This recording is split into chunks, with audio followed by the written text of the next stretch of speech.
Hello, hello, hello mga mamshi! Buti na nga lang talaga at kahit papano ay umayos-ayos na itong kabilang mata ko. For today's video nga pala ay luto serye muna tayo mga mamshi. Bili nga lang pala kami ngayon tanghali itong kalahating baboy at saka itong patatas na parang ginto ang presyo. Talaga nga naman sa 200 pesos ay barya na nga lang magiging sukli mo. Una ko nga lang pala mga mamshi ginawa ay syempre hinugasan ko nga pala itong binili namin na kalahating kilong karne. Na akala mo nga ay 2 piraso lamang na naka pork chop size. Ay grabing mamahal na nga talaga ngayon ang bilihin. Sunod ko ang ginawa ay ginayat-gayat ko na nga ito ng maliliit para nga kahit papano ay medyo madaming tingnan. Ito nga lang ang naisip kong bilhin namin na ulam ngayon dahil nga kakaisda pa lamang naman namin. Medyo nakarakit nga tayo mga mamshi kaya naman kahit medyo pricey itong karne ay hala sige go. Binukod ko nga pala muna mga mamshi itong taba dahil nga hindi ito pinapansin dito sa adobo kapag luto na. Ay, gagawin nga ako diyang kakaiba mamaya na ako lamang mga mamshi ang nakakaalam. Nanyo nga mga mamshi ito na nga ang kalahating kilo kong pinagmamalaki ngayon. Sinunod ko na nga balatan itong patatas na kala mo nga ay ginto ang presyo. Ultimo nga talaga gulay ngayon ay napakamamahal na rin. Wala ka na nga mabibiling mura sa panahon ngayon. Ikaw na nga lang ang mapapamura ngayon sa mahal na mga bilihin. At sa hirap nga mga mamshi ng buhay ngayon at kumita ng pera ay kailangan talaga natin maghanap ng racket at ibang pagkakakitaan. Kaya nga sa mga kagaya kong nanay, basta magtiyaga ka lamang dito sa pagbablog ay makikita mo sa pagdating ng panahon yung pinaghirapan mo. Yung mga pinaghirapan natin. Kaya naman sigurong masama at wala din namang mawawala mga mamshi kung susubukan natin. Mayroon nga din ako minsan nababasa ng mga comments na sabi nila ay gusto nga rin daw nilang mag-vlog. Sinasabi ko na nga lang sa kanila na kung gusto nga nila ay ngayon pa lang ay simulan na nila. Dahil kahit ako nga sa sarili ko ay sinasabi ko na sana noon ko pa pala ito sinimulan. Balik na nga pala muna tayo dito sa ginagawa ko at mamaya ko na itutuloy ang kwento ko sa inyo. So ang una ko nga palang ginawa mga mamshi ay nilagay ko muna itong taba dito sa may kawali. Palalabasin ko nga pala muna mga mamshi ang mantika nitong taba ng baboy. Taantayin ko nga lamang hanggang sa lumutong para nga mamaya ay mapansin ito sa adobo. Iba-iba din nga kasi kapag medyo may pagka-crunchy ang taba, kahit papano hindi nga nakakaduwak kainin. Sensya na talaga mga mamshi, takot talaga ako magprito. Takot talaga ako sa talsik na mantika, kaya naman ganyan nga ako kalayo dito sa mga taba. Nung naalis ko na nga yung mga mantika niya, ay nilagay ko na nga rin mga mamshi itong bawang para dito ko na nga idiretso gisa. Kung mapapansin nyo nga, wala kaming sibuyas dahil tinamad na nga ako pumunta sa tindahan. Kaya okay na yun mga mamshi, ang mahalaga nga ay importante. Hinahalo-halo ko nga lang mga mamshi itong karne. Pagpasensyahan nyo na nga mga mamshi ang way na pagluluto ko dahil hindi naman talaga nga ako pro magluto. Pero palagi ko naman tinatry ang best ko para naman maglasang masarap ito. Syempre naman di nga mawawala ang paminta, bitchin at nilagyan ko na nga rin itong kaunting asukal. Dahil ang gusto ko nga sa adobo ay manamis-namis. Kung mapapansin nyo nga sa mga vlogs ko ng pagluluto, ayan nga palaging pampalasa na yan ang una ko nilalagay. Wala lang, gusto ko lang. Ay hindi, charot.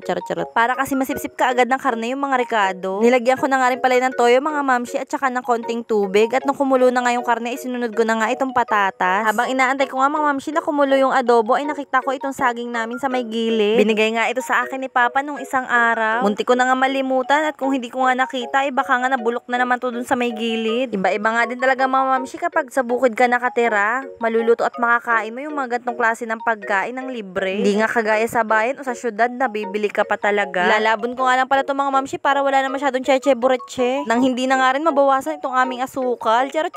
Matamis naman na nga din kasi yung ganitong hinog na saba, kaya naman kahit nilabon lang ay okay na. At charan, luto na nga palang adobo ko mga mamshi at tara, kumain na tayo. Si Kuya Sean nga lang pala makakasama ko ngayon sa pagkain dahil nga si Chantal ay nakatulog na kaagad. Kila mama na kasi siya kumain at doon na nga rin naligo. Talaga nga naman yung anak ko na yun pala kapitbahay. Wow, legit na masarap nga mga mamshi itong luto ko. Syempre luto ko ito ay mapapasalamat ka na nga lang Lord palagi dahil kahit papano ay kumakain kami 3 beses sa isang araw. Hanggang dito na nga lang pala mga mamshi. Salamat sa panonood. Bye!